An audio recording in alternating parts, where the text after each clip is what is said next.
Konvensi Perserikatan Bangsa-Bangsa tentang Hukum Laut diadopsi pada tahun 1982. Konvensi ini menetapkan rejim hukum dan ketertiban yang konvensi lautan di dunia dan menerapkan aturan yang mengatur semua penggunaan laut dan sumber dayanya. Kali ini saya akan memberi 7 topik terkait tentang UNCLOS 1982. Yang pertama itu ada garis pangkal, dan yang kedua itu ada perairan pedalaman, yang ketiga ada perairan kepulauan, dan yang keempat ada laut teritorial, yang kelima zona tambahan, yang keenam ada zona ekonomi eksklusif, dan yang ketujuh ada laut lepas. Langsung saja simak video selanjutnya. Garis pangkal secara singkat dapat dirujuk bahwa yang dimaksud garis pangkal adalah garis imajiner yang ditarik pada pantai pada waktu air laut surut. Dari garis pangkal inilah lebar laut teritorial negara pantai diukur dengan menarik garis tegak lurus dari titik-titik pada garis pangkal tersebut ke arah laut dalam ukuran yang sesuai dengan lebar laut teritorial dari negara yang bersangkutan. Titik-titik yang merupakan garis yang batas luar dari laut teritorial. Secara garis besar, UNCLOS 1982 mengenal 3 macam garis pangkal yang sesuai dengan kondisi geografis yang mungkin dari negara berpantai di dunia, yaitu yang pertama, garis pantai normal atau normal baseline adalah garis pangkal yang ditarik dari pantai pada saat air laut surut dan dengan mengikuti lekukan pantai. Dengan demikian, arah dari garis pangkal normal sejajar dengan arah atau lekukan pantai tersebut.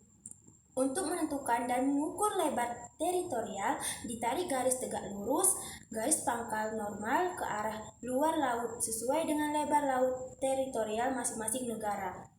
Selanjutnya, garis pangkal lurus merupakan garis pangkal yang ditarik dari pantai pada saat air surut dengan menghubungkan titik-titik atau ujung-ujung keluar dari pantai.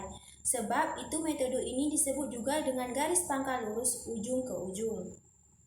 Penarikan garis pangkal lurus dilakukan pada pantai-pantai yang berliku-liku atau jika di depan pantai tersebut terdapat pulau. Dan yang terakhir, garis pantai kepulauan merupakan pergunaan sebagai salah satu cara untuk mengukur laut teritorial mulai dilakukan sejak ditandatangani UNCLOS 1982 secara tegas terulang dalam pasal 46-54 UNCLOS 1982. Menurut Talos, sebagai dikutip oleh Arsana 39, garis pangkal kepulauan ditarik untuk menghubungkan titik terluar dari pulau terluar dan karang dalam sebuah kepulauan. Selanjutnya kita masuk ke pembahasan topik perairan kepulauan adalah perairan suatu negara yang keseluruhannya terdiri dari satu atau lebih gugusan kepulauan dan dapat mencakup pulau-pulau lain. Negara kepulauan dapat menarik garis dasar atau pangkal lurus kepulauan yang menghubungkan titik-titik terbaru pulau-pulau dan karang kering tersebut kepulauan itu. Garis pangkal kepulauan Indonesia menurut UNCLOS 1982. Selanjutnya kita akan membahas topik yang kedua, perairan pedalaman yang terjadi akibat dari penarikan garis pangkal lurus dari ujung ke ujung. Dengan penerapan garis pangkal lurus ini pada pantai yang berliku-liku atau pada pantai yang di depannya terdapat pulau atau gugusan pulau, maka akan mengakibatkan adanya bagian perairan atau laut yang terletak di sebelah dalam dari garis pangkal lurus tersebut. Perairan inilah yang disebut dengan perairan pedalaman. Pada perairan pedalaman juga diakui adanya hak lintas damai bagi para kapal-kapal asing. Perairan pedalaman terdiri atas yang pertama, laut pedalaman, yaitu bagian laut yang terletak pada sisi dalam dari garis pangkal lurus di sisi luar dari bekas garis pangkal normal.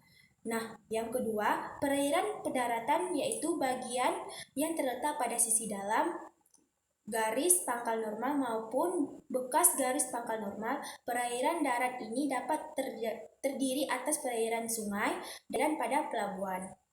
Nah, yang terakhir ada perairan kepulauan, yaitu perairan yang terletak pada sisi dalam garis pangkal kepulauan. Perairan kepulauan ini khususnya bagi negara kepulauan. Selanjutnya, topik yang ketiga, perairan kepulauan negara, yaitu menurut UNCLOS 1982 adalah suatu negara yang sesungguhnya terdiri dari satu atau lebih gugusan kepulauan dan dapat mencakup pulau-pulau lain. Negara kepulauan dapat menarik garis dasar atau pangkal lurus kepulauan yang menghubungkan titik-titik terluar pulau-pulau dan karang kering terluar kepulauan itu. Garis pangkal Indonesia sebagai berikut.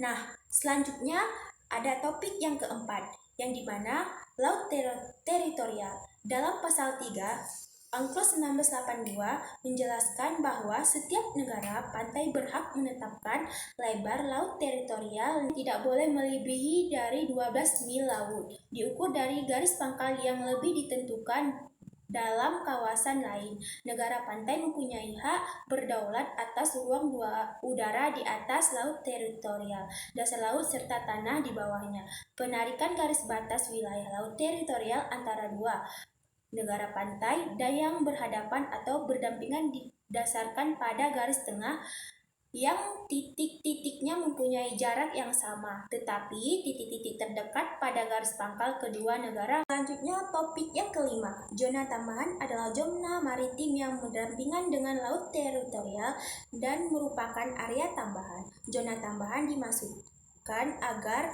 negara pantai dapat melaksanakan pengawasan yang diperlukan untuk mencegah melanggar peraturan bea cukai, fiskal, imigrasi di wilayah laut teritorial, serta menghukum pelanggaran tersebut di atas yang dilakukan di dalam wilayah laut teritorial. Zona tambahan tidak boleh melebihi 24 mil dari garis pangkal yang digunakan untuk mengukur laut. Selanjutnya, topik pembahasan yang keenam, zona ekonomi eksklusif merupakan suatu kawasan di mana suatu negara pantai mempunyai hak eksklusif untuk melakukan eksplorasi dan eksploitasi, pelestarian dan pengelolaan sumber daya alam, baik itu hayati dan non-hayati, di dasar, di bawah, dan di atas laut, serta kegiatan lain seperti produksi energi dari air, arus, angin. Namun demikian, semua negara lain dapat menikmati kebebasan pelayaran dan penerbangan, serta kebebasan meletakkan kabel dan pipa bawah laut, dengan memperhatikan hak dan kewajiban negara pantai, serta harus mentaati peraturan yang diterapkan oleh negara pantai. Lebar zona ekonomi eksklusif tidak boleh lebih dari 200 mil laut dari garis pangkal yang digunakan untuk mengukur laut teritorial. Dan topik yang ketujuh merupakan laut lepas, adalah bagian laut yang tidak termasuk dalam ZEE, laut teritorial atau perairan pedalaman negara-negara kepulauan. Laut lepas merupakan wilayah laut yang tidak merupakan wilayah teritorial dari suatu negara. Hukum di laut lepas diatur dalam UNCLOS 1982 pasal 86 sampai 120. Menurut UNCLOS 1982 pasal 87, kebebasan di laut lepas meliputi yang pertama kebebasan berlayar, yang kedua kebebasan penerbangan, yang ketiga kebebasan untuk memasang kabel dan pipa bawah laut, yang keempat kebebasan untuk membangun pulau buatan dan instalasi lainnya yang diperbolehkan berdasarkan hukum internasional, yang kelima kebebasan penangkapan ikan, dan yang terakhir kebebasan riset ilmiah.